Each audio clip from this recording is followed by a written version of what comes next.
Hello everyone, can you hear me? Yes, sir. Good. तो हम लोग सॉल्यूशन चैप्टर शुरू करेंगे।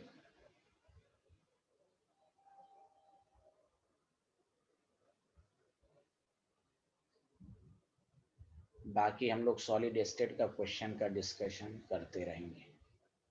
यहाँ देखें, इस चैप्टर का नाम सॉल्यूशन है। सॉल्यूशन हम लोगों ने 11th के मूल कंसेप्ट में भी थोड़ा सा पार्ट पढ़ा था, तो वो मैं तो रिपीट करूंगा।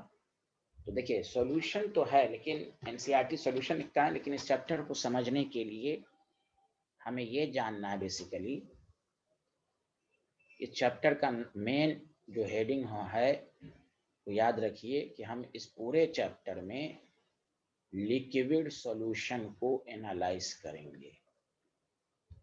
किस सॉल्यूशन को एनालाइज करेंगे, जल्दी बताइए। Liquid solution. लिक्विड सॉल्यूशन को एनालाइज करेंगे, ये याद रखिए। अब लिक्विड सॉल्यूशन की पहचान क्या है, तो याद रखिए, सॉल्वेंट इज लिक्विड। किसी भी सॉल्यूशन का जो नाम रखा जाता है वो सॉल्वेंट की फिजिकल स्टेट डिसाइड करता है। सॉल्वेंट इज लिक्विड का मतलब हुआ कि लिक्विड सॉल्यूशन 3 होगा। ये पूरे चैप्टर में यही 3 चीज पढ़ना है आपको। वो ये है कि solid in liquid, gas in liquid, liquid in liquid. देखिए, ये जानना क्यों जरूरी है, मेन टॉपिक। आप इस चैप्टर में लॉज बहुत पढ़ेंगे, Henry's law, Rawls law and colligative properties. ये जितनी भी चीज हैं वो हर सॉल्यूशन के लिए एप्लीकेबल नहीं है। लिक्विड सॉल्यूशन, जिस तरह 11th में एक चैप्टर का नाम है स्टेट्स ऑफ मैटर, बेसिकली उसमें 99% आपने क्या पढ़ा, गैस के बारे में। उस चैप्टर का मेन नाम है गैस इज स्टेट होना चाहिए। सिमिलरली सॉल्यूशन चैप्टर का नाम है अकॉर्डिंग टू द एनसीईआरटी, लेकिन हम इस पूरे सॉल्यूशन में हम सिर्फ डील करेंगे लिक्विड सॉल्यूशन को, क्योंकि माइंड में ये बात रहनी चाहिए कि हम लिक्विड सॉल्यूशन को पढ़ने जा रहे हैं। लिक्विड सॉल्यूशन की पहचान, solvent is liquid and they are 3 types. सच बताइए, हेडिंग का मतलब सबको समझ में आया या नहीं आया, ये मुझे बताइए। यस सर, आ गया। गुड, ये माइंड में लेके अब आइए, पहले लिख लीजिए थोड़ा सा। अब मैं आपको अब शुरू करता हूँ, पहले लिख लीजिए सारे लोग please.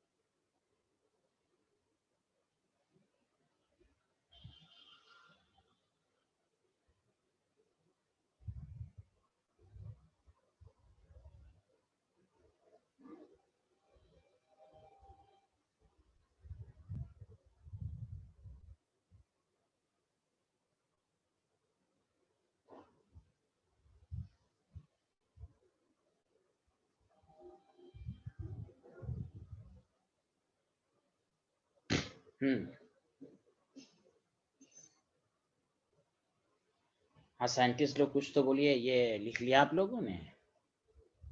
Yes, yes sir. Good, very good. sir. 1 minute. अच्छा, 1 मिनट, ओके, थैंक यू। तो सारे लोग को ये माइंड में एकदम क्लियर, पूरे चैप्टर में हम सिर्फ लिक्विड सॉल्यूशन को ही डील करेंगे, याद रखें।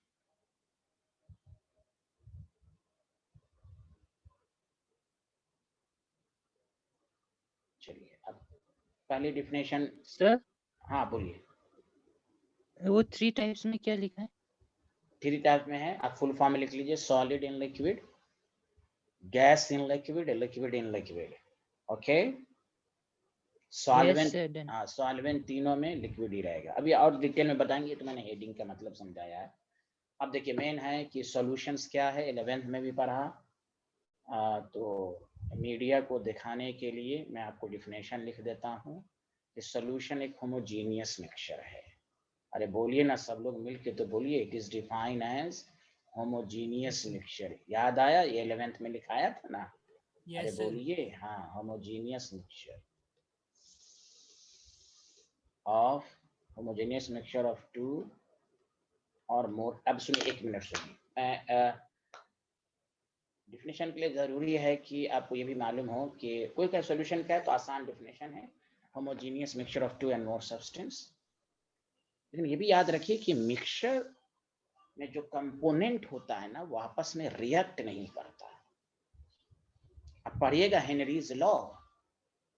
हेनरीज लॉ में ये लिखा हुआ है कि there should be no reaction between solute and solvent. ये वही लाइन है जो सॉल्यूशन की प्रॉपर डिफिनेशन है।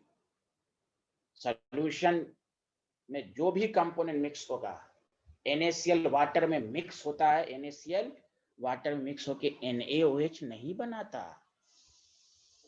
वो मिक्सचर है। मिक्सचर में नॉन रिएक्टिंग, तो एक कॉमन डिफिनेशन है 2 एंड मोर कंपोनेंट। आप कहिए 2 and more non reacting substance. Did you understand everyone? अरे बोलिए ना, हेलो। Yes sir. हाँ, वेरी गुड।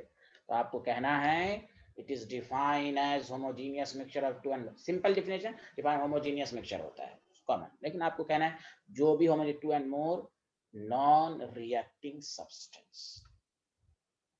गैस को बात सॉलिड को लिक्विड में डिसॉल्व करें, ये रिएक्ट करके नया सब्सटेंस नहीं बना देगा, एक तो मिक्सचर ही नहीं कहलाएगा, वो कंपाउंड बना देगा। Did you understand everyone? Yes sir. Yes, बहुत अच्छे आदमी आप लोग, लिखें।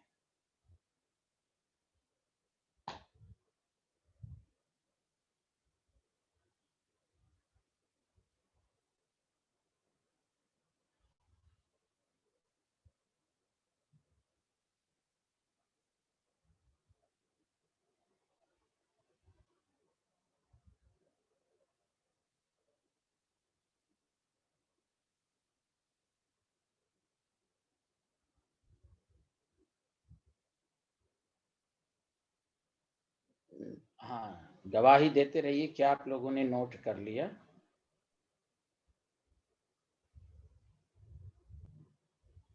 यस। गुड, बहुत अच्छे।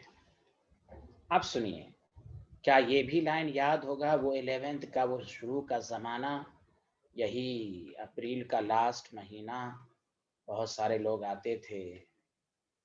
Component of solution. तो सॉल्यूशन के 2 कंपोनेंट होते हैं साइंटिस्ट लोग। एक होता है सॉल्वेंट और एक क्या होता है? सॉल्यूट। और मैंने आपको डिफिनेशन बताया था कि बुक लिखता है, और से सुनिए जनरल डिफिनेशन, और से सुनिए, the amount which is present in large amount, excess amount में जो। एक बात हमेशा याद रखिए, ये जो अमाउंट का सेंटेंस जो लिखा रहता है ना बुक में, वो याद रखिए इन टर्म्स ऑफ मोल है। 90 ग्राम है और एक मान लीजिए कुछ और ग्राम है, तो हम ग्राम को देख कर नहीं कहेंगे एक्सेस है, हम मोल निकाल कर देखेंगे। हाँ, जनरली होता है कि ग्राम में जो एक्सेस होता है उसका मोल भी ज्यादा हो, लेकिन कोई जरूरी नहीं है। इस तरह खुद मैंने ये बात को 11th में बताया था, खुद एनसीईआरटी में numerical 63% of HNO3 aqueous solution है, तो 63 ग्राम HNO3 हुआ, 37 ग्राम वाटर हुआ। मास के लिहाज से ज्यादा कहा गया the component which is present in excess amount, लेकिन अमाउंट के पीछे छिपा हुआ रुस्तम है मोल। मास के फॉर्म में कहेंगे तो हमको लगेगा अरे HNO3 को सॉल्वेंट होना चाहिए, नहीं, मोल्स निकालने HNO3 given mass by molar mass, ये है अमाउंट 1 मोल, ये है 37/18 2.1 मोल, मतलब ये यहां ज्यादा है, मोल के फॉर्म में ज्यादा होना चाहिए, वो हमेशा सॉल्वेंट होगा। अगर कोई असर्शन रीजन का क्वेश्चन पूछ दे, the component which is in larger in mass ये क्या ये 100% सॉल्वेंट होगा? कहिए नहीं, हो भी सकता है, नहीं भी हो सकता है। अगर कोई कहता component which is excess amount in terms of mole, then it is 100% solvent. Did you understand? Yes, sir. Yes, sir. हाँ, तो सॉल्वेंट जो बुक लिखता है एक्सेस अमाउंट, उसमें एक छिपा हुआ रुस्तम है, कंसेप्ट है, the component which is present in excess amount, which is present in excess amount. तो excess amount, तो बताइए सारे लोग, अमाउंट का मतलब क्या है? सारे लोग मिलके बोलिए, सारे लोग। Moles. हाँ, very good, very good. in terms of mole is called solvent, is called solvent. चलिए लिखना शुरू करें साइंटिस्ट लोग।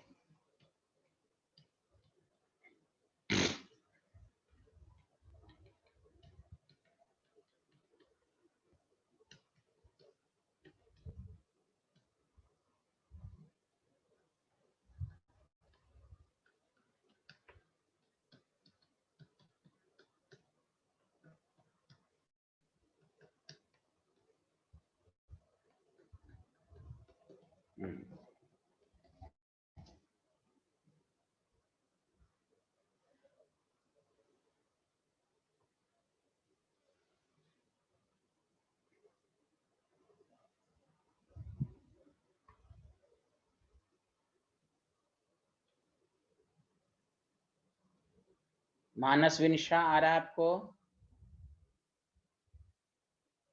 यस सर, आ रहा है। बहुत अच्छे आदमी, आप रेगुलर रहिए, बहुत क्लास छोड़ रहा है मानस विनिशा।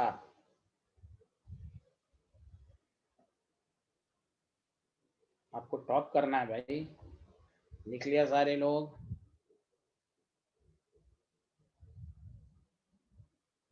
Hello everyone. लिख लिया सर। बहुत Yes, sir, अच्छे done. आदमी। 1 minute सर। Okay okay.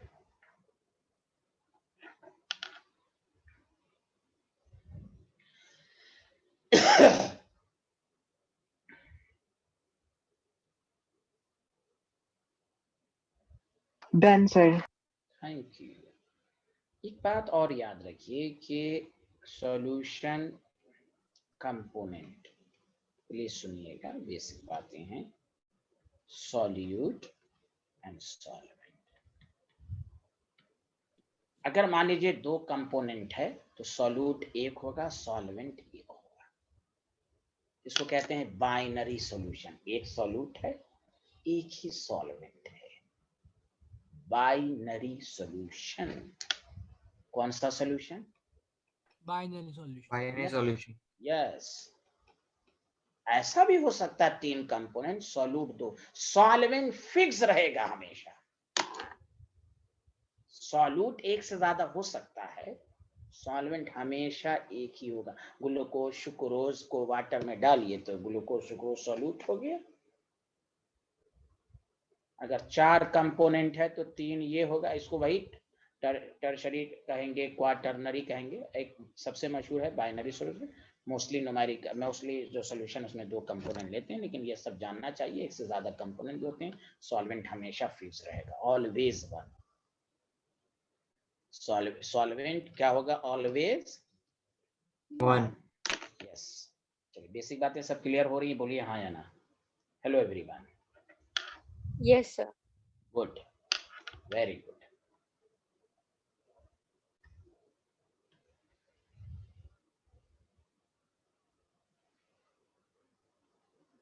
माना जोशी आ रहा है आपको? Yes, sir. Good, very good. चलिए आगे बढ़ें।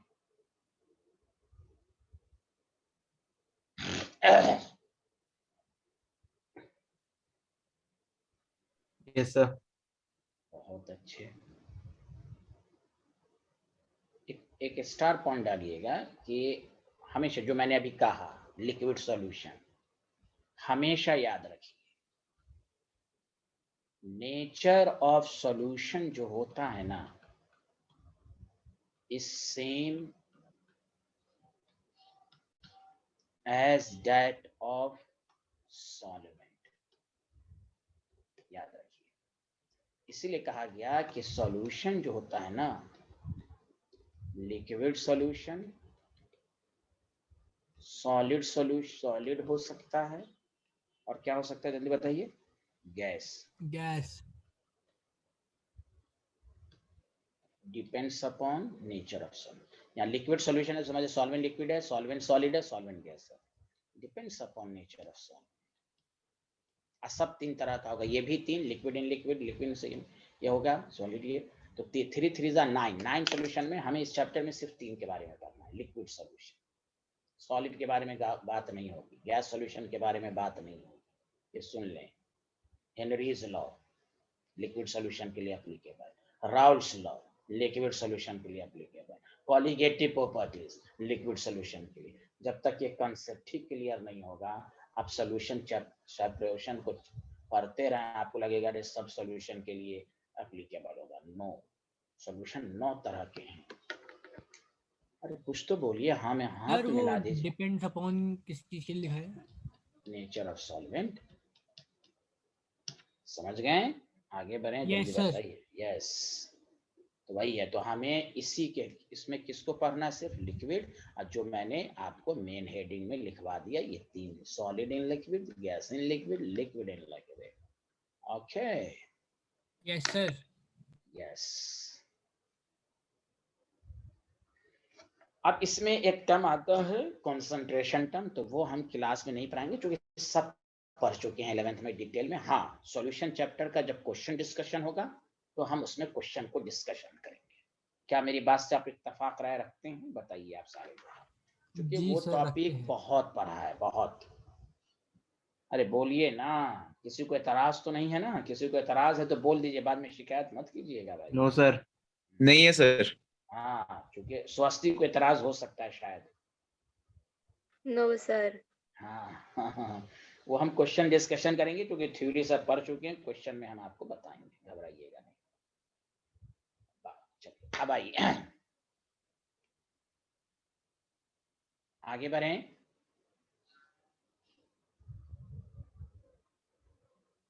Yes sir. Yes sir.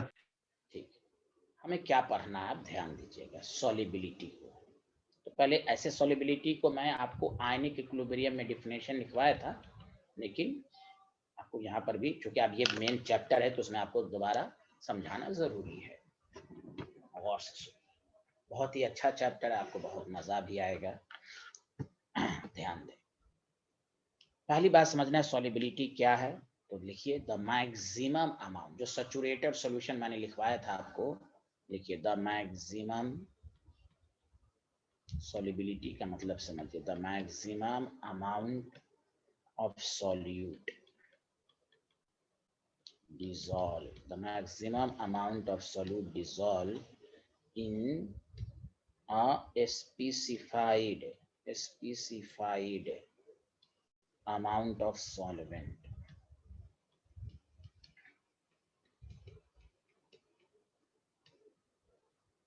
at constant temperature। एकदम टेम्परेचर को, टेम्परेचर को बढ़ा रहा है नहीं, बढ़ा घटा नहीं रहे हैं, कांस्टेंट टेम्परेचर पर जितना, constant temperature is called solubility. Solubility का मतलब समझिए आप, स्पेसिफाइड अमाउंट में जितना अमाउंट डिसॉल्व हो गया वही उसकी सॉल्युबिलिटी कहलाएगी। ठीक है, बोलिए हाँ या ना।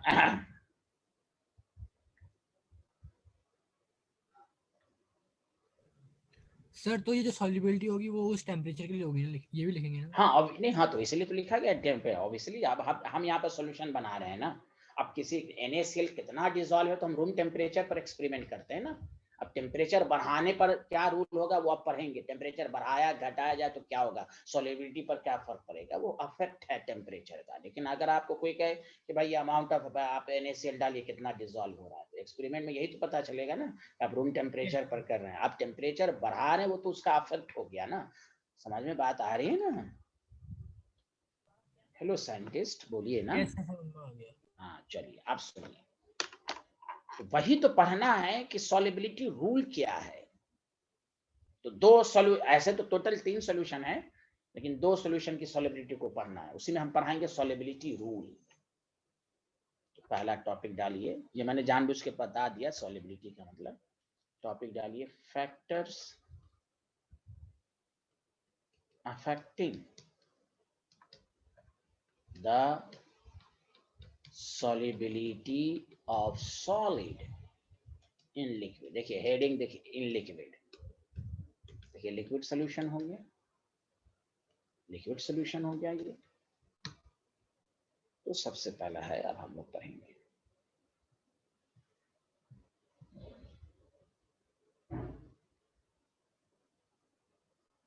लिख लिया, जल्दी बताइए।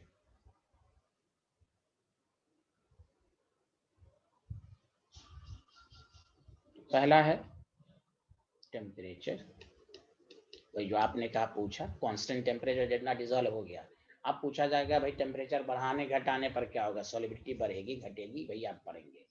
सॉलिबिलिटी रूल जो होता है, समझा कि नहीं, सॉलिबिलिटी जो डिपेंड्स करती है नेचर, मैं एक ही साथ लिख देता हूँ, nature of solute and solvent. अब किसी बुक में नेचर ऑफ सॉल्यूट भी लिखा रहेगा, अगला फैक्टर नेचर ऑफ सॉल्वेंट, हम एक ही में लिख देते हैं, nature of solute and solvent. ये 2 फैक्टर पर डिपेंड करता है। समझ में आ गया scientist? Yes, sir. Solubility of solid in liquid 2 factor पर डिपेंड करता है। सॉलिबिलिटी क्या दिमाग में रख लीजिए कि कांस्टेंट टेम्परेचर पर जितना डिसॉल्व हुआ तो उसको हम सॉलिबिलिटी कहते हैं। अब है कि भाई टेम्परेचर बढ़ाने और घटाने पर क्या फर्क हो जाता है, तो ये आपको पढ़ना है। और से सुनो, ये लिख लिया टॉपिक, पूरा लिख लिया यहाँ तक ये स्लाइड। आसिया को समझ में आ रहा है? आसिया साइंटिस्ट आप बताइए। हेलो। Yes sir. अच्छा तीसरा भी लिख ही लीजिए, मैं आपको बताऊंगा। चलिए लिख ही लीजिए आप, अफेक्ट ऑफ प्रेशर लिख लीजिए आप।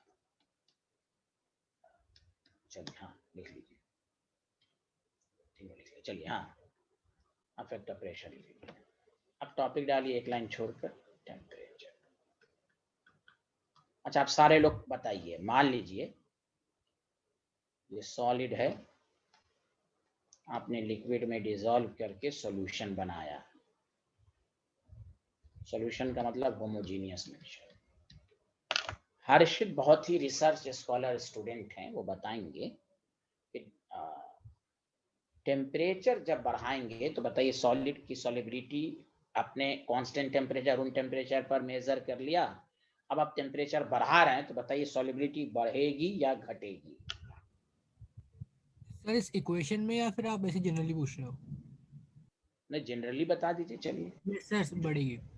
बढ़ेगी। इसमें भी वही बातें ना होंगी भाई, इसमें क्या इक्वेशन में अलग हो जाएगा बताइए। हाँ ये तो सॉल्यूशन ही तो बन रहा। सर ये इक्विलिब्रियम पे तो नहीं कह सकते ना।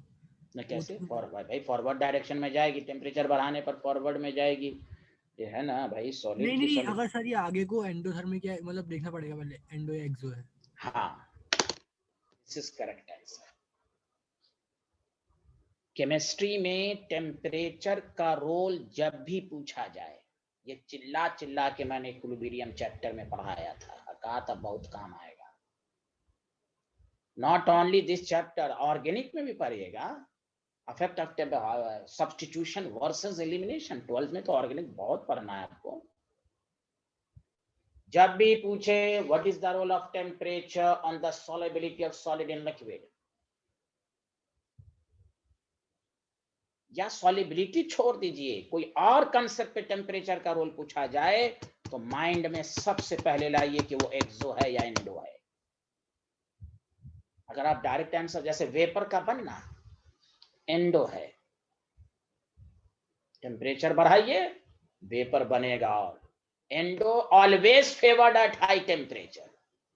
और से सुनिए पहले, अगर कोई एंडो होगा, याद कीजिए 11th का वो लम्हा याद कीजिए, इस तरह नहीं लिखाया गया था, फेवर्ड एट हाई टेम्परेचर। अरे बोलिए ना, हेलो एवरीवन। हाँ सर। यस, एक्सो जिसने 11th पढ़ लिया उसको बेसिक कंसेप्ट में कोई प्रॉब्लम नहीं होगी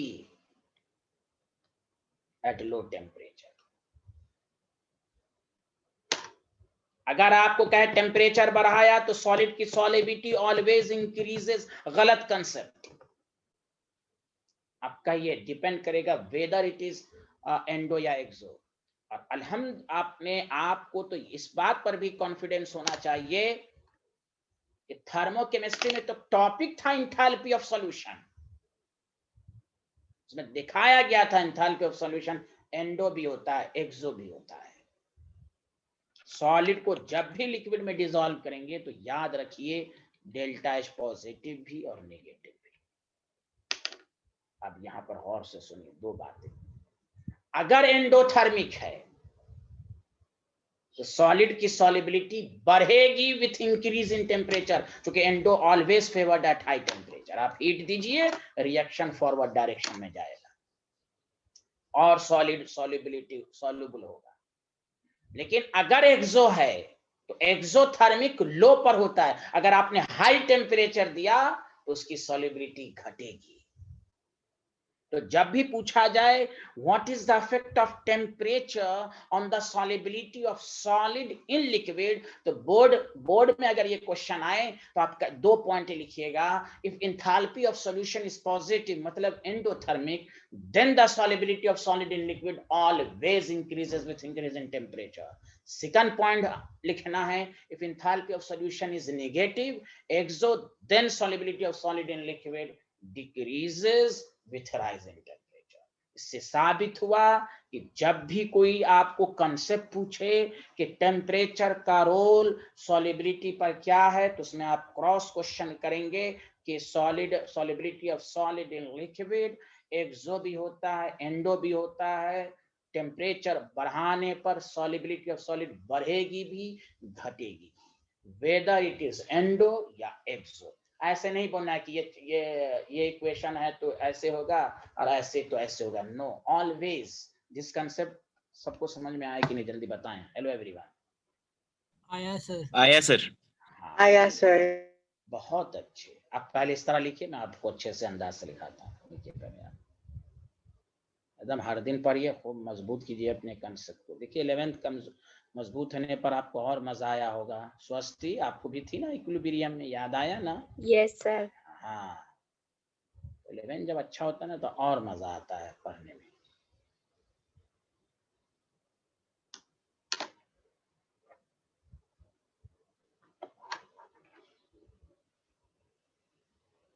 अनुभव जोशी को समझ में आ रहा है? यस सर, आ रहा है। माशाल्लाह, वेरी गुड।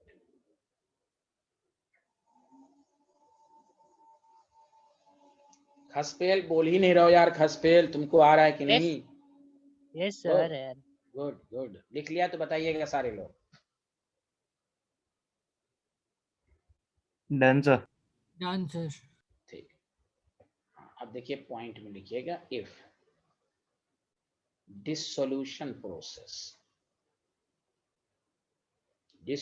प्रोसेस का मतलब वही हुआ mixing.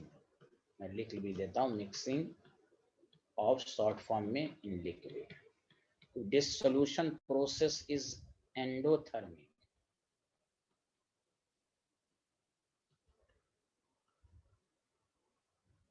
Delta is positive, then solubility increases with rise in temperature. ये हर चैप्टर के लिए है। जब भी टेम्परेचर का रोल पूछे, अगर आपको डायरेक्ट आंसर मालूम है तो अच्छी बात है, नहीं दे पा रहे हैं तो माइंड में लाइए कि वो प्रोसेस क्या है, एक्सो है या एंडो। सेकंड बोर्ड के एग्जाम में इसी तरह लिखना है, जब भी आए what is the effect of temperature on the solubility of solid in liquid, तो 2 पॉइंट करके लिखिएगा।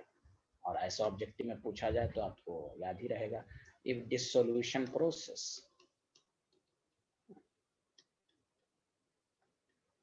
इज एक्सोथर्मिक, तो कुछ सॉलिड ऐसे होती हैं जो एक्सोथर्मिक होती हैं। ऐसे इसका भी मैंने ट्रिक्स दे दिया था आपको कि जनरली सॉलिड का एंडो होता है लेकिन एक्सो होता है, लेकिन वहां साइन कन्वेंशन ऑब्जेक्टिव में दिया रहेगा। Exothermic then solubility decreases with rise in temperature। तो ये है आपके पास, ये चीजें आपको मालूम होनी चाहिए।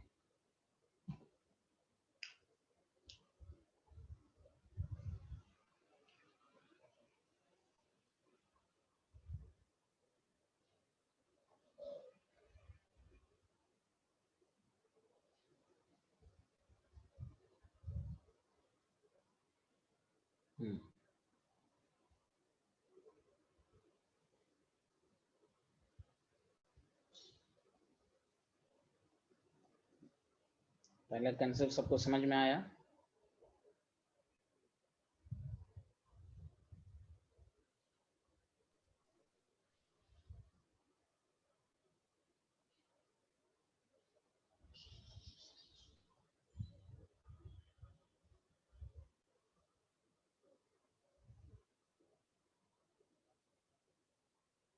लिख लिया? Done sir. Thank you. Yashvardhan, सब लोगों ने लिख लिया? मानसविन, सब लोगों ने लिख लिया? Yes, sir. चलो, तो ये टेम्परेचर का रोल हो गया। दूसरा था nature of solute and solvent. मैं इस पर क्वेश्चन भी एक थोड़ा सा करवाऊंगा, और से सुनिए। मतलब ये हुआ कि एक पार्टिकुलर सॉल्यूट पार्टिकुलर सॉल्वेंट में होता है। इसको रूल याद रखिए, solubility principal.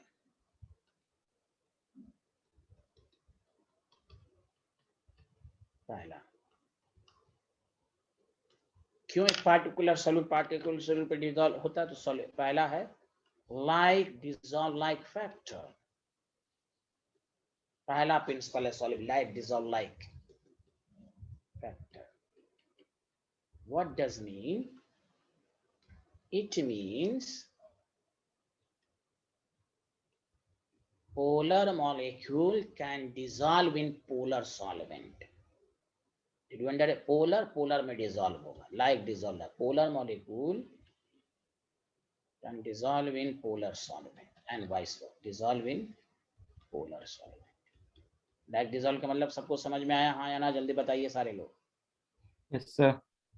And non-polar molecule are soluble in non-polar solvent। ये याद रखिए, ये है फंडा।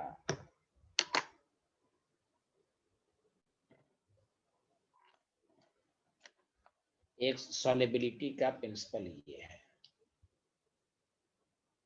Solubility principle, like dissolve like. आगे बढ़ें।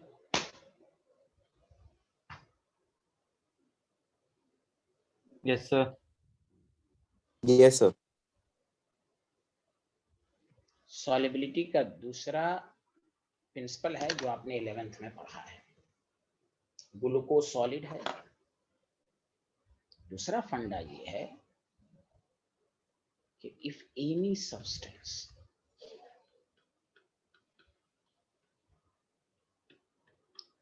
forms hydrogen bond, hydrogen bond with water।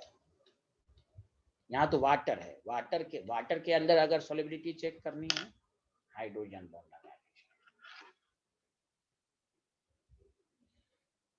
then it is completely soluble। या then it is soluble लिख लीजिए।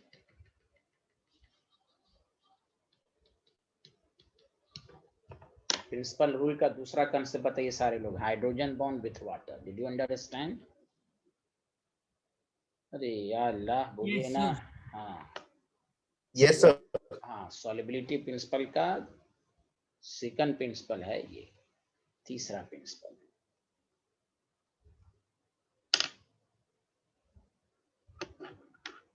ये भी मैंने डिटेल में पढ़ाया है, आपको याद होगा, मैं बताऊंगा कहाँ पढ़ाया है। पहले ये हाइड्रोजन बॉन्ड वाला भी कंसेप्ट, केमिकल बॉन्ड के एप्लीकेशन में हाइड्रोजन बॉन्ड लिख लिया सारे लोग?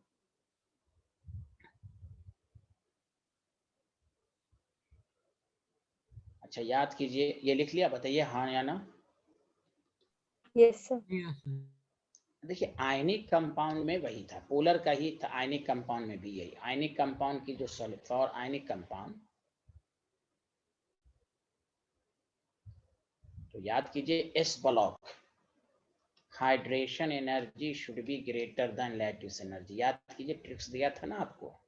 Hello Yes. एवरीवन। हाँ Yes, sir. हाँ, तो ये था आपका solid for ionic compound, solubility in water. Ionic compound water ही में डिसॉल्व होता है, उसके लिए 3 principle, like dissolve like, polar polar में। देखिए इस पर एनसीईआरटी का एक बहुत ही शानदार क्वेश्चन है, इस पर बहुत ही जबरदस्त क्वेश्चन है। मैं आपको देता हूं कि आपका माइंड क्लियर होगा। तो ये solubility of solid in liquid, एक फैक्टर और पढ़ लेते हैं फिर क्वेश्चन कराएंगे, तो ये आपको याद रखना। बताइए, any problem? No problem sir. किसी No, भी sir. स्टूडेंट को थोड़ा बहुत डाउट तो नहीं है ना सॉलिबिलिटी प्रिंसिपल में? No, sir. अच्छा, तीसरा फैक्टर था अफेक्ट ऑफ प्रेशर, याद रखिए। ये देयर इज, गौर से सुनिए, there is no effect of pressure on the solubility of solid in liquid because solids are highly incompressible. Pressure का कॉन्सेप्ट आता है गैस में, यहाँ तो गैस है ही नहीं है। प्रेशर का मेन डिटेल टॉपिक अभी आने वाला है, अभी जस्ट 10 मिनट के बाद, Henry's law, gas in liquid. जहां एक भी कंपोनेंट गैस होगा वहां प्रेशर का होगा। ये मैं जानबूझ के लिखा दिया कि solubility of gas in liquid वो प्रेशर पर डिपेंड करेगा, सॉलिड इन लिक्विड प्रेशर पर डिपेंड नहीं करेगा। तो ये लिख लीजिए, देयर इज नो अफेक्ट। सबको समझ में आया कि नहीं आया, ये पहले बताइए। आया सर। आया सर। आ गया प्रेशर, सर। हाँ, there is no effect of pressure on the solubility of solid in liquid because solids are highly incompressible, highly incompressible।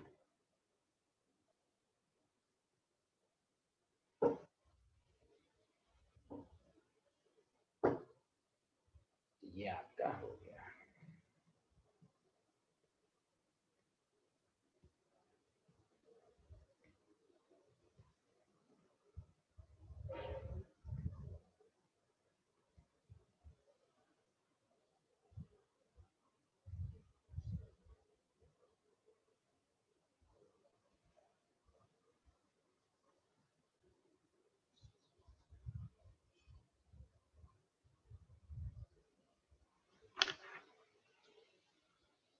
लिख लिया तो बताइए।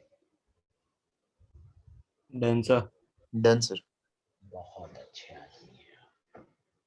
क्वेश्चन नंबर 1, मेरी आदत है मैं सीक्वेंस में पढ़ाता हूँ कि अभी जो पढ़ा आपने कि सॉल्यूशन के जितने न्यूमेरिकल्स भी है ना, खासकर हर चैप्टर की अपनी अपनी इंपॉर्टेंस है, खासकर सॉल्यूशन चैप्टर के न्यूमेरिकल्स बहुत ही जबरदस्त हैं और अच्छे अच्छे क्वेश्चन खुद एनसीईआरटी के अंदर है। बाकी बुक की छोड़ दीजिए, एनसीईआरटी की बात। हाँ, हर चैप्टर में तो नहीं है, सॉलिड स्टेट में बहुत कम क्वेश्चन है। अब देखिए क्वेश्चन क्या पूछा है, अगर कोई डेप्थ में पढ़ेगा, देखिए एनसीईआरटी का खुद क्वेश्चन है, right the increasing order of solubility of following substance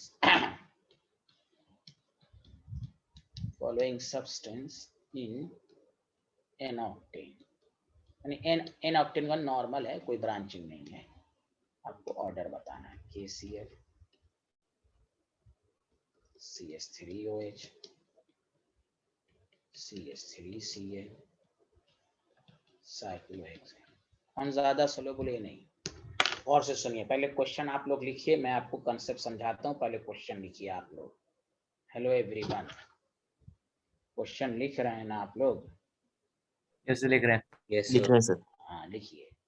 तो आप देखिए, मैं इसलिए लिखा, आपको रेफरेंस भी दे देता हूँ कि हमें एनसीईआरटी की इसको हल्के में नहीं लेना। एनसीईआरटी को उसका एक एक क्वेश्चन पर फुल्ली कमांड हो, फुल्ली। मैं इसलिए रेफरेंस देता हूँ आपको जानबूझकर। कि आपको ये ना लगे कि एनसीईआरटी फालतू बुक है। बहुत ही समंदर है, समंदर पाता है वही मोती जो छूता है गहराइयां। लिख लिया सारे लोग, जल्दी बताइए। Yes sir. गुड, बहुत अच्छे।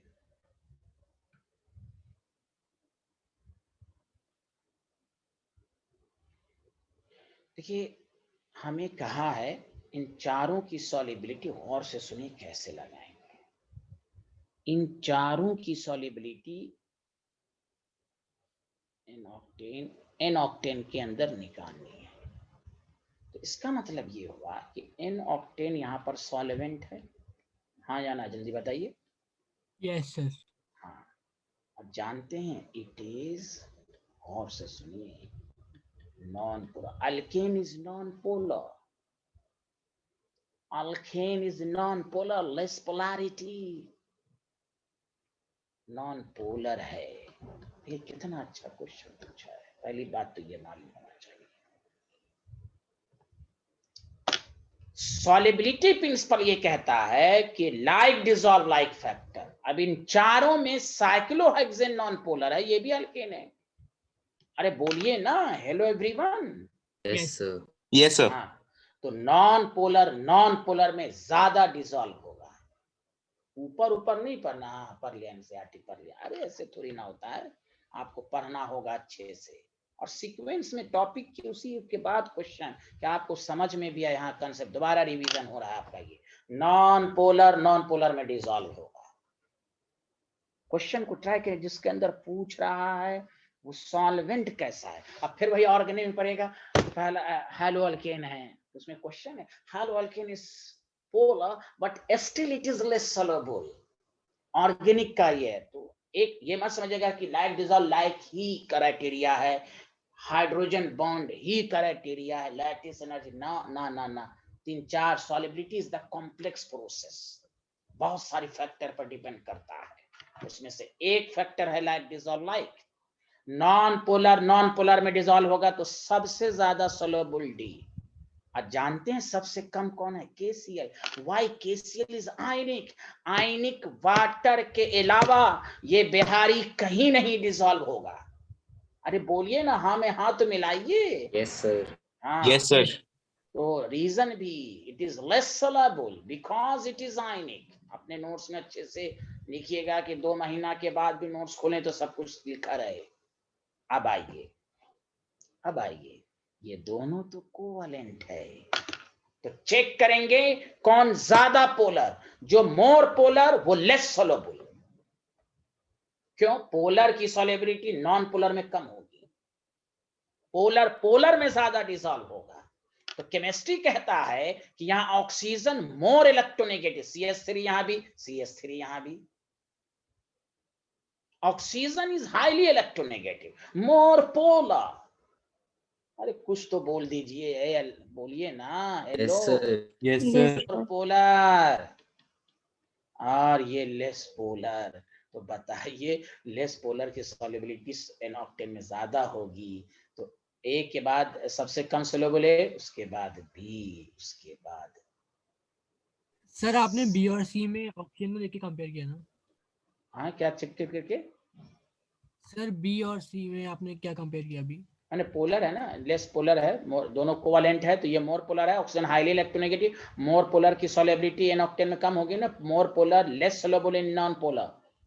ये सर समझ गया सर। हाँ, तो सबसे ज्यादा सोल्युबल डी है। क्यों? Due to like dissolve like dissolve like factor. Reason सबको समझ में आ रहा है?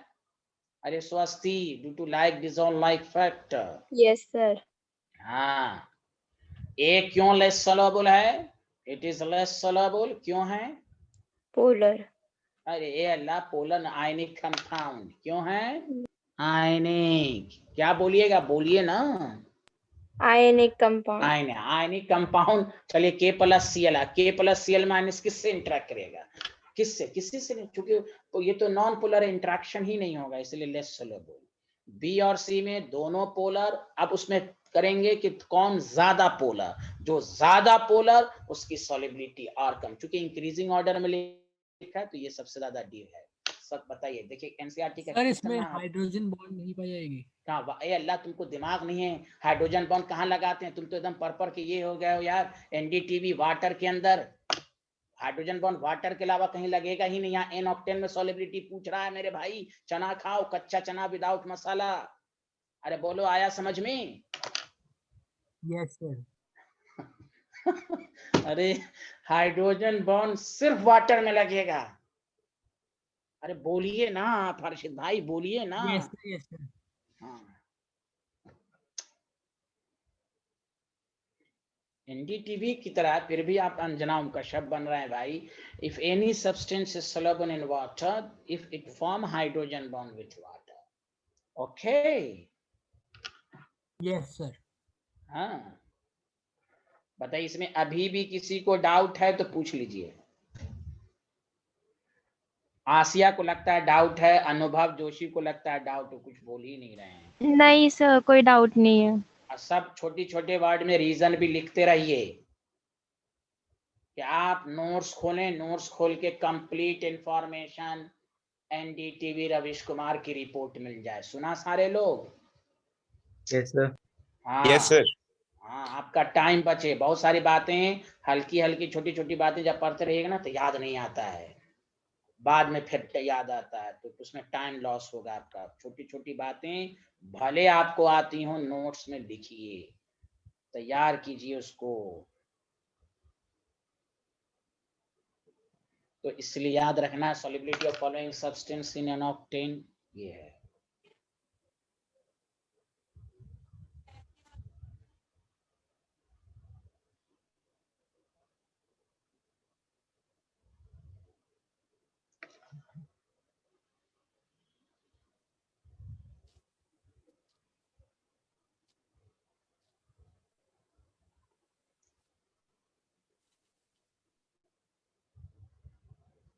लिखने पर जरूर बोलिएगा प्लीज। Done sir. लिख लिया sir. Thank you.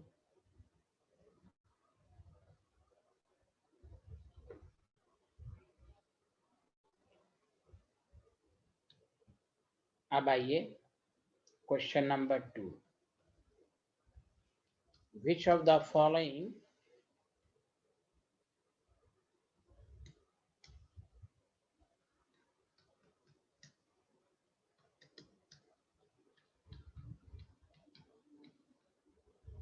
substance are completely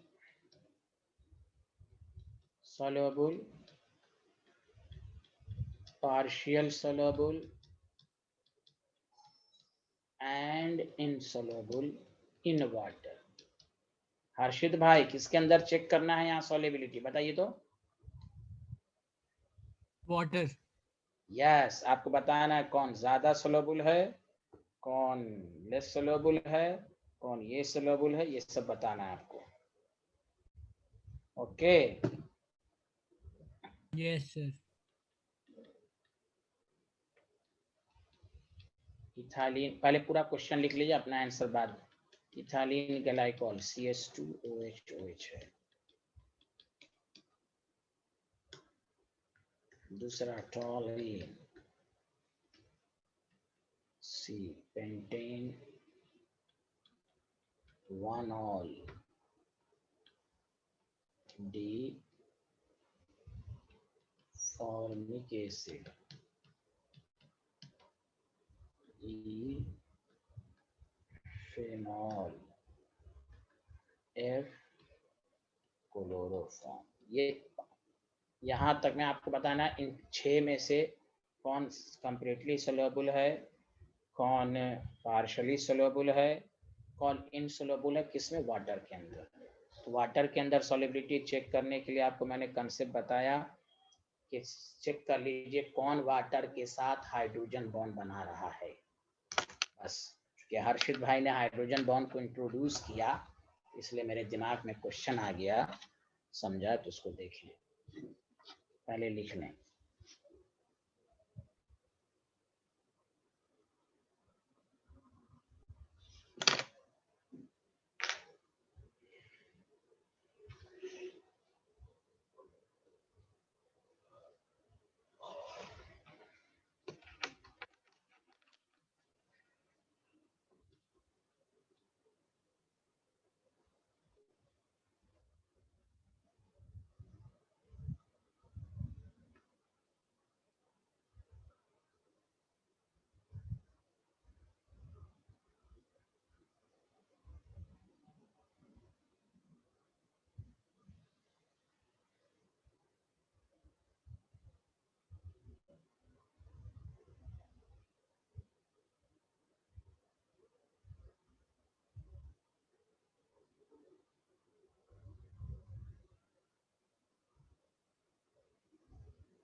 ये क्वेश्चन तो लिख लिया, बताइए पहले, हाँ या ना।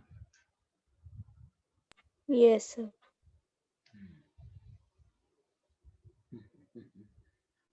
देखिए, सबसे पहली बात, पहला है कंप्लीटली सॉल्युबल। और से सुनिएगा, मैं कंप्लीटली और पार्शियली को एक साथ बताता हूं। देखिए, पहली बात, कौन कौन हाइड्रोजन बॉन्ड बनाएगा? ये भी वाटर के साथ हाइड्रोजन बॉन्ड बनाएगा, हाँ या ना, जल्दी बताइए। OH है, Yes, sir. ठीक है। पेंटेनॉल भी बनाएगा, चूंकि इसमें भी OH है। फॉर्मिक एसिड भी बनाएगा, फेनॉल भी बनाएगा। ये 4 बनाएगा ना, चारों हाइड्रोजन बॉन्ड बनाएगा वाटर के साथ। Yes, sir. Yes, ठीक है, sir. Very good. ये ऑर्गेनिक में भी आएगा। देखिए, ऑर्गेनिक का क्वेश्चन आपके एनसीईआरटी के फिजिकल केमिस्ट्री में पूछ दिया है, ऑर्गेनिक में तो आएगा ही बहुत। ये भी उस पर लिख लीजिए, ये भी बहुत अच्छा एनसीईआरटी का क्वेश्चन है, देख लीजिए। जमीन तारे पर है, तारे जमीन पर है। और से सुनिए, ये चारों हाइड्रोजन बॉन्ड बनाएगा। कोई पूछा चारों सॉल्युबल है, but if there is a मुकाबला विच इज मोर सॉल्युबल, तो जो स्ट्रॉन्ग हाइड्रोजन बॉन्ड बनाएगा, जिसमें हाइड्रोकार्बन पार्ट कम होगा।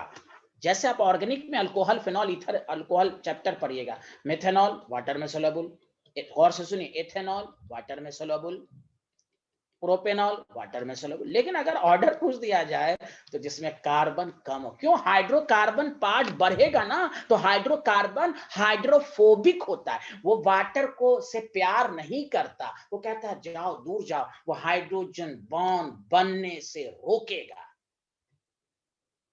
तो जितना कार्बन पार्ट बढ़ेगा, हाइड्रोफोबिक पार्ट बढ़ेगा।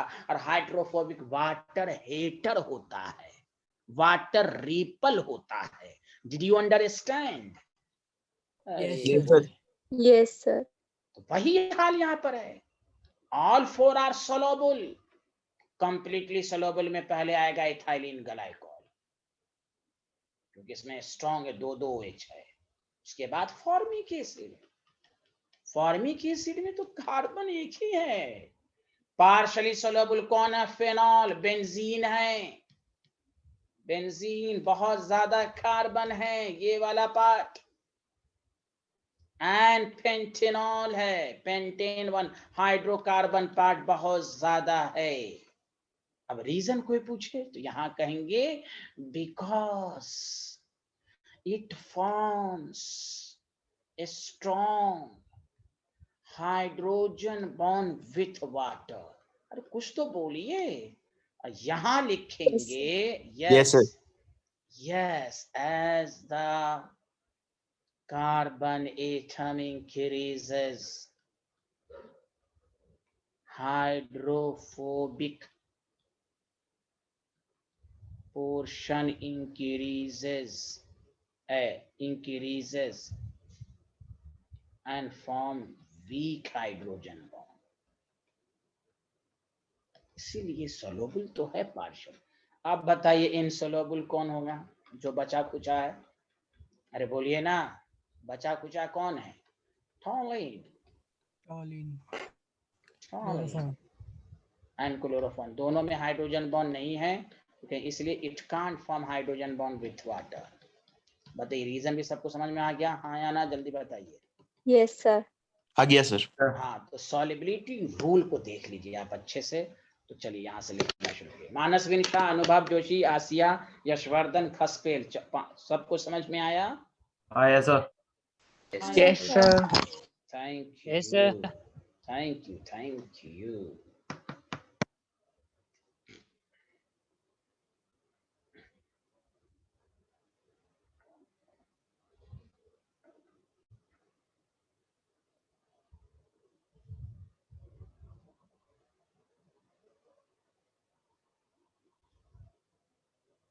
सर एक सेकंड लास्ट में दिखाना। क्यों? सर वो एक चीज देखनी है। देखिए, आप बहुत अच्छे से देखिए साइंटिस्ट, आप तो रिसर्च स्कॉलर है ना। देखिए, done sir, done sir. Done done.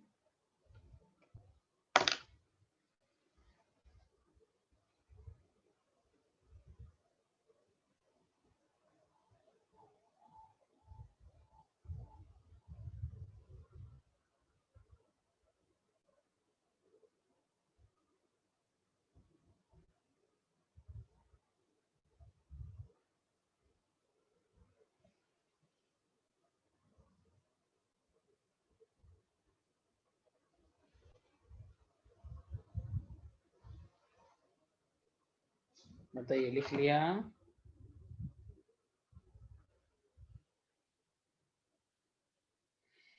लिख लिया सर। बहुत अच्छे। मानसबिन शाह, यशवर्धन, आशिया, आप तीनों बताइए, लिख लिया? Yes, sir. लिख लिया. Thank you.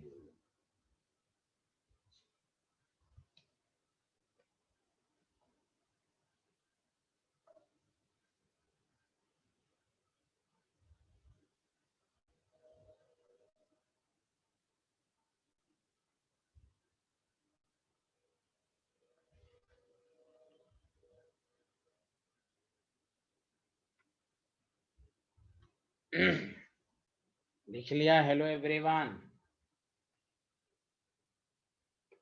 ये Yes, sir. क्लोरोफॉर्म, Yes, हाँ, sir. क्लोरोफॉर्म CH3 होता है। खैर चलिए, तो हुआ। अब आइए नेक्स्ट टॉपिक डालिए। कोई यहाँ तक डाउट है? कोई अभी डाउट है इस 2 क्वेश्चन में? अभी भी ये 2 क्वेश्चन सबको समझ में आया? N-octane के अंदर सॉलिबिलिटी निकालना और ये वाटर के अंदर भी सबको अच्छे समझ में आ गया? Hello everyone. Yes sir. आ गया सर। चलिए ठीक, वेरी गुड। नेक्स्ट टॉपिक डालिए, factor affecting the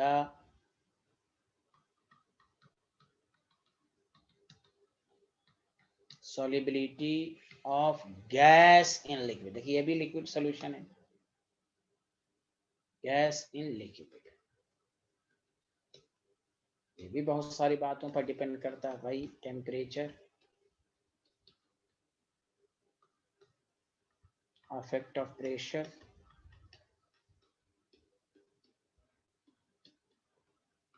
nature of gas है,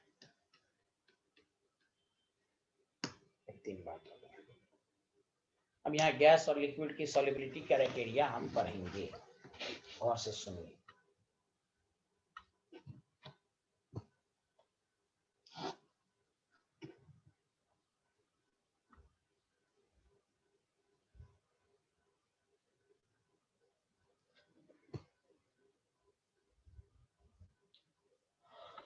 लिख लिया? Yes, sir. टॉपिक डालिए, टेम्परेचर। सर एक सेकंड लास्ट लाइन.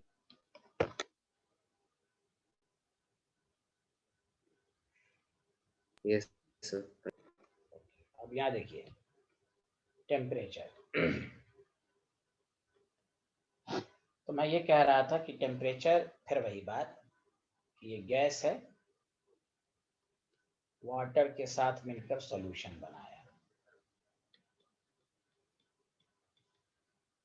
याद रखिए, जब भी, और मैं रीजन भी दूंगा, गैस को जब वाटर में सोल्यूबल खेलते हैं ना, तो डेल्टा H ऑलवेज निगेटिव। इसमें एक्सो ही होता है, एंडो नहीं होता।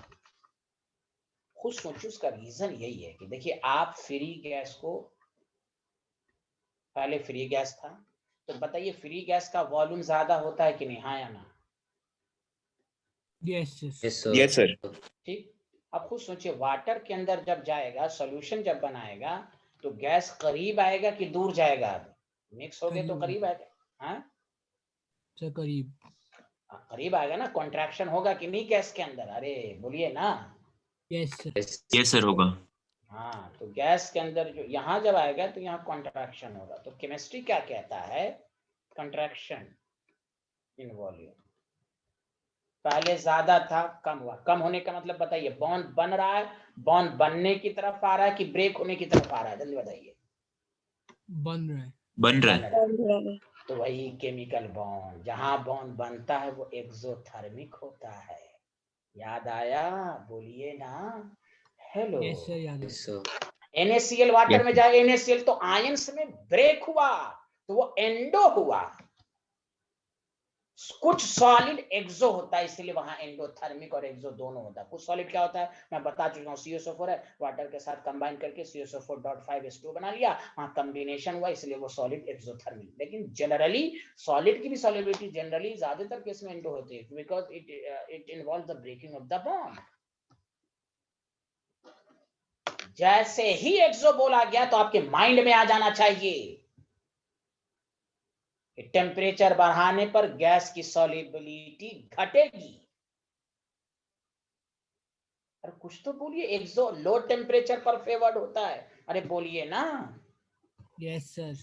हाँ, यस सर। इसलिए सॉफ्ट ड्रिंक जो आप पीते हैं जिसमें कार्बन डाइऑक्साइड वगैरह डिजॉल्व होता है, वो क्यों फ्रीज के अंदर रखा रहता है? Low temperature, so more carbon dioxide are soluble.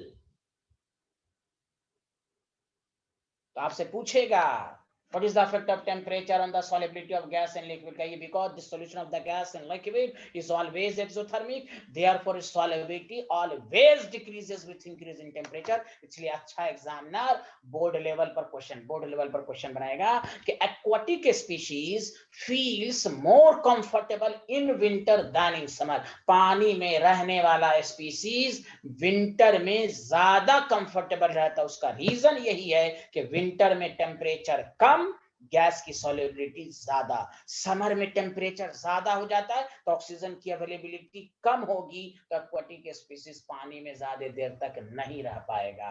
अरे बोलिए ना, आया समझ में? आया सर। Yes sir. पहले इसको लिख लीजिए साइंटिस्ट लोग, फिर मैं लिखवाता हूँ। स्वस्ति भंडारी, आसिया, मानसवेन, Yes, sir, यशवर्धन, आगे। सबको समझ में आया? Yes, sir. Yes, sir. Thank you very much.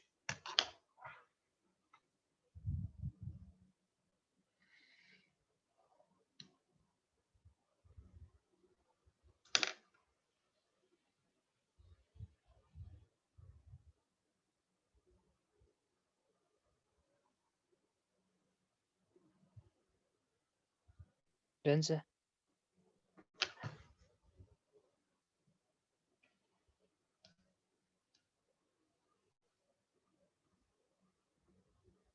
अब आइए तो लिखिए, सिंस डिसोल्यूशन का मतलब mixing, dissolution of gas in liquid is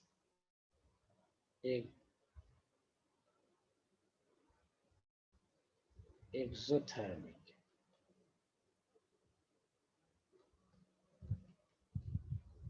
therefore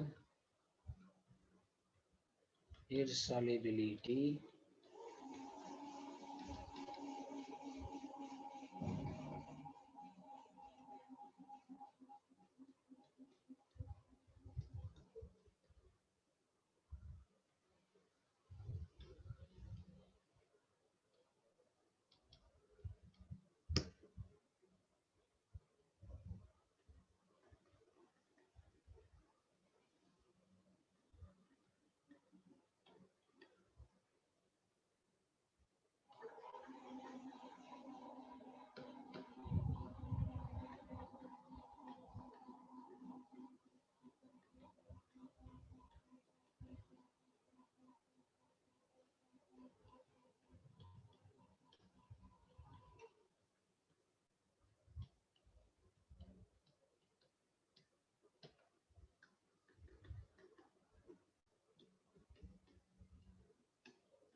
बोलिए, आया समझ में? Hello everyone.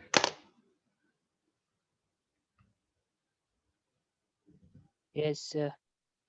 देखिए, aquatic species feel more comfortable in winter than summer because solubility of gas increases in winter due to low temperature. बस हमें हर level का पढ़ना है, बोर्ड लेवल, आईटी लेवल, सब पॉइंट्स आपको आना चाहिए। आगे बढ़ें, जल्दी बताइए आप। Yes sir. हाँ, यशवर्धन जी, मानसविन शाह, आसिया, सब लोगों ने लिख लिया? Yes, sir. Thank you very much. अब ये वाला पार्ट बहुत बड़ा है, इसमें बहुत पढ़ना है, न्यूमेरिकल भी बहुत करना है। इफेक्ट ऑफ प्रेशर, तो यहाँ गैस है तो प्रेशर का इफेक्ट तो होगा। सिंपल है कि हम लोग जो सॉफ्ट ड्रिंक पीते हैं जिसमें कार्बन डाइऑक्साइड गैस डिसॉल्व होता है, वो सील्ड किया हुआ केन में मिलता है, बॉटल में वो सील्ड किया हुआ मिलता है। बिकॉज सील्ड किया हुआ में गैस का प्रेशर ज्यादा है, इसलिए गैस सोल्यूबल है। अब वही उसको आप सील को ओपन करते हैं तो गैस एस्केप आउट हो जाता है, प्रेशर घट गया तो गैस उड़ गया। तो सिंपल रूल ये है कि प्रेशर, एक मिनट, और एक लाइन में है, लेकिन स्टेटमेंट अच्छे से लिखेंगे कि प्रेशर बढ़ाएंगे तो सॉल्युबिलिटी बढ़ेगी। Simple, it is given by Henry's law. कितना डिसॉल्व होगा, क्वांटिटेटिवली रिलेशनशिप, हेनरीज लॉ। कोई क्या हेनरीज लॉ कहाँ एप्लीकेबल होता है? गैस इन लिक्विड में। अरे कुछ तो बोलिए हाँ या ना। Hello everyone. Yes sir. Yes, Yes, sir. Gas in liquid.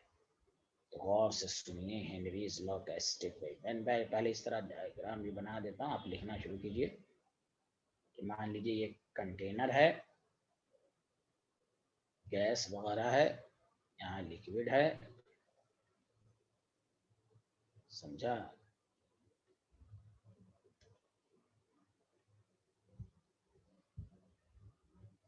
इसमें भी इक्का दुक्का गैस है। अब देखिए प्रेशर बढ़ाया,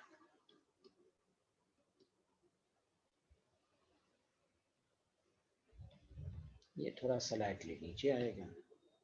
अब जब नीचे आएगा, ये जो लिक्विड है, अब इसमें सारा गैस आ जाएगा। बोलिए ना, पहले के कंपैरिजन में गैस की सॉल्युबिलिटी बढ़ी कि नहीं? Hello yes everyone. यस, तो इट इज गिवन, पहले बना लीजिए। अब कॉमन लैंग्वेज में ना, प्रेशर बढ़ाया, गैस की सॉल्युबिलिटी बढ़ी, सिंपल। अब लेकिन हेनरीज लॉ क्या कहता है, ध्यान दें।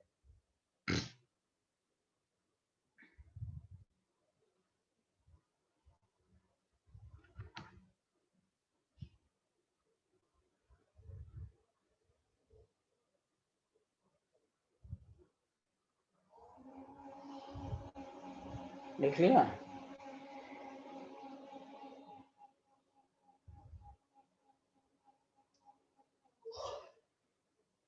Yes, sir. अब देखिए हेनरीज लॉ कि आपको स्टेटमेंट बहुत सारे पढ़ने हैं।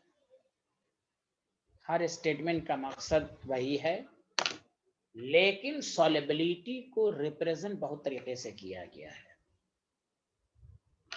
याद रखिए, हर का मकसद यही, प्रेशर बढ़ाएंगे गैस की। पहला आसान कंसेप्ट क्या है, लिखना शुरू कीजिए। The solubility statement first. The solubility of gas in liquid is directly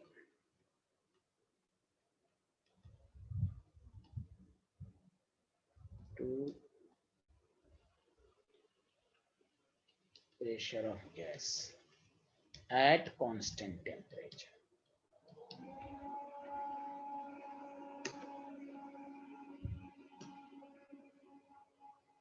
एक स्टेटमेंट ये है। यहाँ देखिए, यहाँ सॉल्युबिलिटी जो होगा KH हेनरीज लॉ कांस्टेंट है। स्कूल लेवल पर इस पर न्यूमेरिकल नहीं देगा। यहाँ S जो है वो क्या है, सॉल्युबिलिटी, मोल पर लीटर। तो सिंपल है, सॉल्युबिलिटी गैस जितना जो है प्रेशर बढ़ाने पर गैस की सॉल्युबिलिटी बढ़ती है। आगे बढ़ें।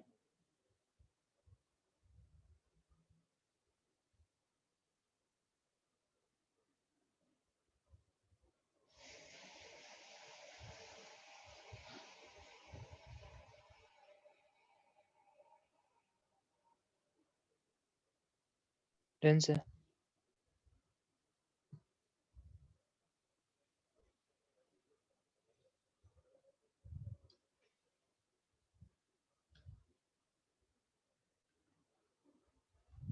इसी को दूसरे स्टेट में, मकसद फिर वही है कि प्रेशर बढ़ाएंगे।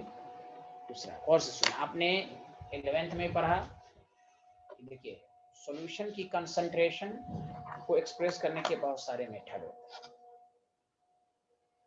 और याद रखिए कि गैस की बात जहां होगी,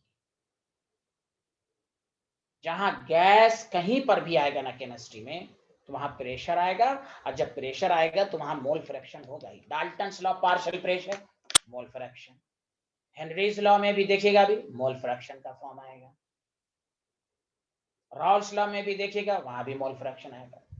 जहां केमिस्ट्री में पार्शियल प्रेशर की बातें हुई वहां मोल फ्रैक्शन का वर्ड आएगा।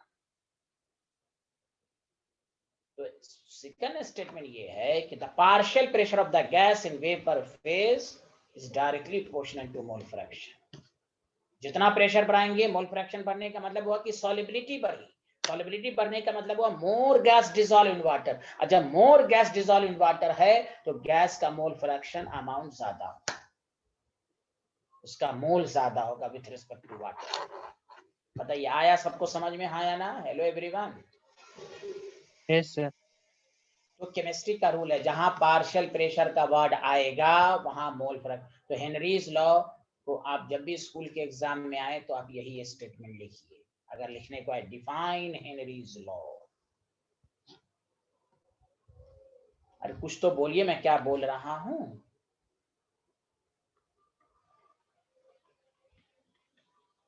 Yes sir.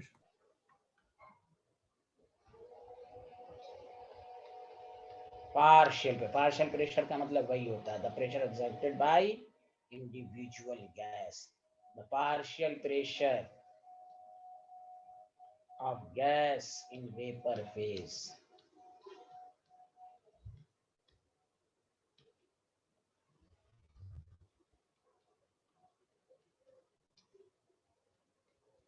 Is proportional to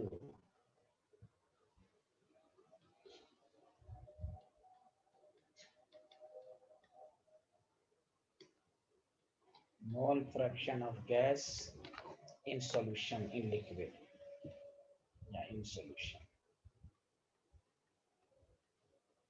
याद रखिएगा ये वर्ड मोल फ्रैक्शन के, गैस सिर्फ नहीं बोलना है, आगे बढ़ना है सॉल्यूशन। तो बोर्ड लेवल पर या कंपटीशन में ज्यादातर जो न्यूमेरिकल आते हैं वो इसी तरह है। यहाँ पर एक्स बी क्या है, बी का मतलब solute, mole fraction of solute यानी गैस। यहाँ पर मोल फ्रैक्शन क्या चीज को बताता है, represent solubility of gas. Mole fraction solubility को एक्सप्रेस करने के बहुत सारे मेथड होते हैं, मोलारिटी, मोलालिटी वगैरह वगैरह, उसमें एक solubility, represent solubility of gas in liquid. Numerical में कहेगा मोल फ्रैक्शन निकालो, ये भी आप लिख सकते हैं, एक्स भी, ये भी कहेगा सॉल्युबिलिटी निकालो, अब ये लिख सकते हैं। Do you understand? Yes, sir. Yes, sir. Good. और शायद मैं तो 100% कंफर्म हूं, अब आपकी याददाश्त अच्छी है कि नहीं। हेनरीज लॉ का एक स्टेटमेंट केमिकल इक्विलिब्रियम में भी लिखाया गया है, आप देखिएगा कि the mass of the gas, last में शायद केमिकल इक्विलिब्रियम के लास्ट लेक्चर में लिखाया गया होगा, m directly proportional to p, mass of the gas directly proportional to partial pressure. आप देखिएगा ली चैटेरियर प्रिंसिपल में मैंने बताया था प्रेशर बढ़ाते हैं तो गैस की सॉल्युबिलिटी बढ़ती है, आपके नोट्स में होगा, देख के बताइएगा आप कल के नेक्स्ट क्लास में। सुना? हेलो। तो वो तीसरा स्टेटमेंट भी मैं, Yes, sir. तीसरा स्टेटमेंट भी मैं लिखूंगा क्योंकि एनसीईआरटी में उस पर भी एक न्यूमेरिकल उन्होंने दिया है। हाँ, बोर्ड में जब भी आए डिफाइन हेनरीज लॉ आप यही लिखिए, न्यूमेरिकल तीनों पर आता है। हाँ, ज्यादातर न्यूमेरिकल स्कूल के बोर्ड में या कंपटीशन में पी से कंप्यूट के, जब सबका सिग्निफिकेंस भी बताएंगे, तो हम कैसे समझेंगे कब कहाँ इस्तेमाल हो वो सब बताएंगे आपको, थोड़ा सा पेशेंस रखना है आपको। अब लिखिए स्टेटमेंट 3, तीनों स्टेटमेंट का मकसद एक ही है कि प्रेशर बढ़ाएंगे गैस की सॉल्युबिलिटी बढ़ेगी। अब कहीं पर सॉल्युबिलिटी को मोल पर लीटर कहा गया, कहीं को सॉल्युबिलिटी को मोल फ्रैक्शन कहा गया, तो नीचे लिखिए। अच्छा, इसमें ये जरूर लिख लीजिएगा, ये मैं भूल गया, at a given temperature, please ये नहीं लिखेगा तो गलत हो जाएगा, please. At a given temperature का मतलब वही कांस्टेंट टेम्परेचर, प्लीज ये लिख लीजिएगा, at a given temperature. Hello everyone, लिख लिया? Yes, sir. हाँ, कांस्टेंट टेम्परेचर होना चाहिए। चलिए अब आइए, ये वाला स्टेटमेंट मैंने आपको 11th में लिखाया था, the mass of gas dissolve in a given volume of solvent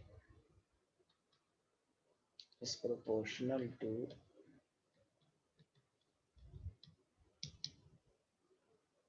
partial pressure of gas in solution। ये ना भी याद रहे कोई बात नहीं, बस आपको फार्मूला याद रहे काफी है, क्योंकि स्कूल में ये सब लिखना नहीं है। m directly proportional to p, m is equal to kh। kh क्या है सब लिखाएंगे अभी आपको। तो स्टेटमेंट पर पीएचडी हो गई आपकी, बोलिए। Yes sir. आपके स्कूल के एग्जाम में लिखना है ये वाला स्टेटमेंट अगर आए। नॉलेज तीनों का रखना है, तीनों इंपॉर्टेंट है। आगे बढ़े, जल्दी बताइए। सर एक बार फर्स्ट स्टेटमेंट दिखा दीजिए।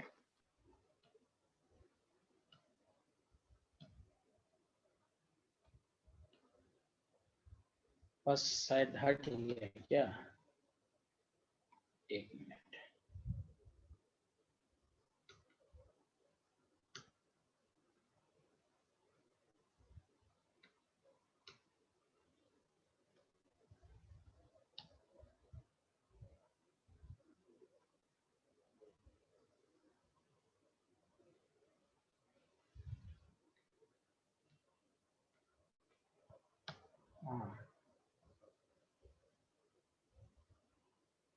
फर्स्ट स्टेटमेंट में क्या देखना था आपको, बताइए। हेलो सर, थोड़ा सा स्टेटमेंट मतलब जो आपने लिखाया हुआ था वाला पार्ट देखना था। मैं बोल देता हूँ, the solubility of gas,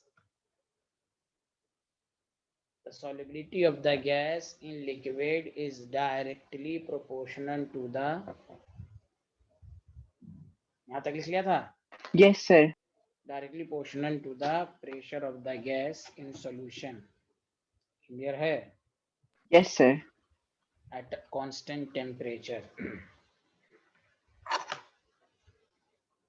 The solubility of the gas in liquid is directly proportional to the pressure of the gas at constant temperature। Okay? Yes sir, thank you sir. हाँ, अब देखिए, अब आइए टॉपिक डालिए, limitation of Henry's law. Limitation बोल सकते हैं,